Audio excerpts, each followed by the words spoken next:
ఇది ఉచితంగా నిర్వహించేటటువంటి ఒక మంచి కార్యక్రమం.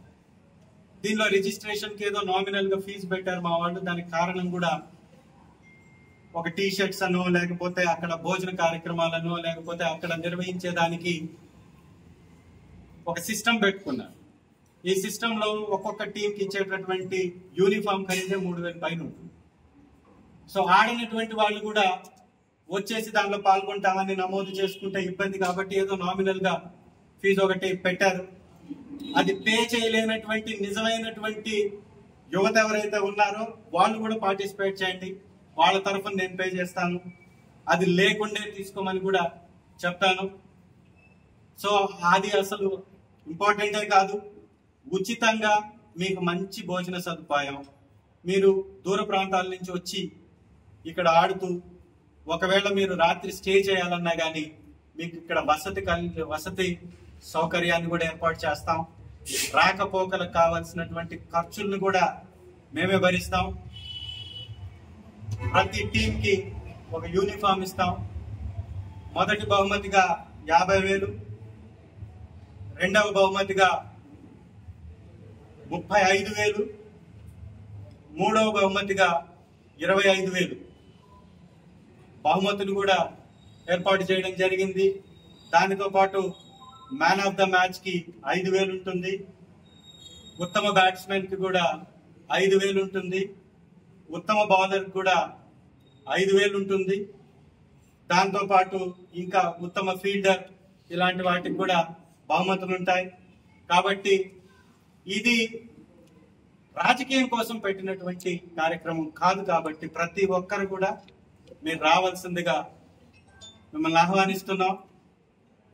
రేపటి తర్వాత ఒకవేళ నమోదు చేసుకోవాలంటే కష్టం కాబట్టి రేపు ఉదయం 11 గంటల లోపల ఎవరైనా పక్క నియోజకవర్గాల నుంచి అయినా కానీ ఈ ప్రకాశం జిల్లాలో ఉన్నటువంటి టీమ్స్ అయినా కానీ ఎవరైనా ఒకవేళ దీనిలో నమోదు చేసుకోవాలంటే రేపు 11 గంటల లోపల నమోదు చేసుకోండి. ఆ తర్వాత షెడ్యూల్ ఇచ్చిన తర్వాత నమోదు చేసుకునేటటువంటి అవకాశం ఉండదు కాబట్టి దయచేసి నమోదు చేసుకోవాల్సిందిగా మీకు కూడా తెలియపరుస్తున్నాం. వచ్చినటువంటి టీంలందరికీ కూడా నా హృదయపూర్వక ధన్యవాదాలు. చాలా మంది దాదాపుగా 60 టీముల వరకు వచ్చాయి. మేము ఇంత పెద్ద ఎత్తున స్పందన వస్తుందని అనుకోలేదు. ఎందుకంటే 2-3 రోజుల్లోనే ఈ ప్రోగ్రామ్ ని పెట్టడం జరిగింది. అయినా కూడా 60 టీంలు వచ్చాయి, 60 పైన టీంలు వచ్చాయి. సో 60 టీములు పైన వచ్చాయి కాబట్టి ఎన్ని రోజులు నిర్వహించాలనేది ఆ షెడ్యూల్ వేస్తేనే వస్తుంది. కాబట్టి మేము ముందైతే ఒక 3 days అనుకున్నాం ప్రోగ్రామ్ ని. మళ్ళీ కనుమ పండుగ రోజు దీన్ని కంప్లీట్ గా ఆపేయాలని అనుకున్నాం. కానీ స్పందన బాగా వచ్చింది కాబట్టి, టీంలు ఎక్కువ వచ్చాయి కాబట్టి, గ్రౌండ్ ఒకటే ఉంది కాబట్టి ఇంకో గ్రౌండ్ కోసం కూడా ప్రయత్నం చేస్తున్నాం. ఆ గ్రౌండ్ కానీ ఏర్పాటు జరిగితే అనుకున్నటువంటి టైంలో కంప్లీట్ చేస్తాం. పండగ మళ్ళీ వాళ్ళ కుటుంబాలతో కూడా కలుసుకునేటటువంటి అవకాశం ఉంటుంది. కాబట్టి రోజంతా మనం కార్యక్రమం చేసిన వారు కుటుంబంతో కలుసుకునే అవకాశం ఉంటుంది. ఎందుకంటే దూర ప్రాంతాల నుంచి వచ్చినటువంటి బిడ్డలు ఉంటారు, వారు కుటుంబంతో కూడా గడపాలనుకుంటారు. కాబట్టి వారి సమయాన్ని మొత్తాన్ని మళ్ళీ ఆ గ్రౌండ్ లోనే మనం వృధా చేస్తే సమస్య అవుతుంది. కాబట్టి ఆ షెడ్యూల్ వేస్తాం. ఇప్పుడు ఆ షెడ్యూల్ ప్రకారం ఆ టీములను కూడా సెలెక్ట్ చేయడం జరుగుతుంది. మంచి బహుమతులు ఇస్తాం. దాంతో పాటు మంచి భోజన సౌకర్యం, వసతి సౌకర్యం కూడా ఏర్పాటు చేస్తాం.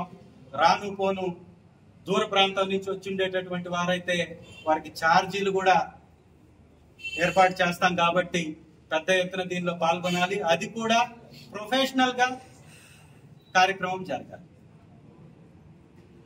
నిజంగా ఒక టీం, ఒక గెలిచేటటువంటి ప్రయత్నం చేయగలిగే టీం దీనిలో పార్టిసిపేట్ చేయాలనేది నా ఉద్దేశం. ఏముండాలి, గెలవగలం, మనం 60 టీంని కొట్టగలం అనేటటువంటి ఎయిమ్తో రావాలి.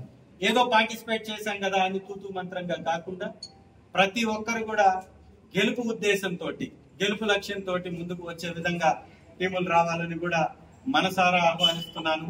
దాన్ని కూడా మీరు కూడా పెద్ద ఎత్తున దీన్ని ప్రజల్లోకి తీసుకెళ్లాలి. అవకాశం ఉన్నటువంటి తల్లిదండ్రులు వారి బిడ్డలు ఆడుతున్నప్పుడు మీరు కూడా రండి. మీకు కూడా అన్ని వసతులు ఏర్పాటు చేస్తాం. మీకు అక్కడ ఎలాంటి ఇబ్బంది అసౌకర్యాలు కలగకుండా కూడా చూసుకునేటటువంటి ప్రయత్నం చేస్తాను. కాబట్టి మీకు ఎవ్వరికి కూడా ఇబ్బంది జరగదు. అది మంచి గ్రౌండ్. అక్కడ కూడా ఎక్కువ మంది వచ్చినా కూడా ఉండేటటువంటి అవకాశం ఉంది. కాబట్టి మీ అందరిని కూడా తల్లిదండ్రులను కూడా ఆహ్వానిస్తున్నాం. మరీ ముఖ్యంగా నాయకులు, ఎవరైతే నాయకులు వారి వారి టీంని ఏర్పాటు చేసుకున్నారో, ఇదంతా అయిపోయిన తర్వాత ఆ నాయకుల చేతుల మీదుగా ఆ టీంలకి ఆ బట్టలు పంపిణీ కూడా చేయడం జరుగుతుంది. సో ఆ టీంని గెలిపించుకోవడంలో ఆ టీంకి ఏ ఇబ్బంది జరగకుండా ఆడేటప్పుడు కానీ రాకపోకల్లో కానీ క్షేమంగా వచ్చి క్షేమంగా మళ్ళీ ఆ బిడ్డలు ఇంటికి చేరే వరకు మీ యొక్క దృష్టి ఆ బిడ్డల మీద ఉండాలి, ఆ టీం మీద ఉండాలి. సో ఆ యొక్క జాగ్రత్తలు కూడా ప్రింట్ అండ్ ఎలక్ట్రానిక్ మీడియా మిత్రులందరికీ సంక్రాంతి మరియు కనుమ భోగి శుభాకాంక్షలు. మీరు ఆలస్యంగా ఇది ఏర్పాటు చేసినందుకు అన్యతగా భావించొద్దు. ఈరోజు ముఖ్యంగా ఒక 3 అంశాల మీద మీతో కొన్ని విషయాలని షేర్ చేసుకోవాలని అనుకుంటున్నాను.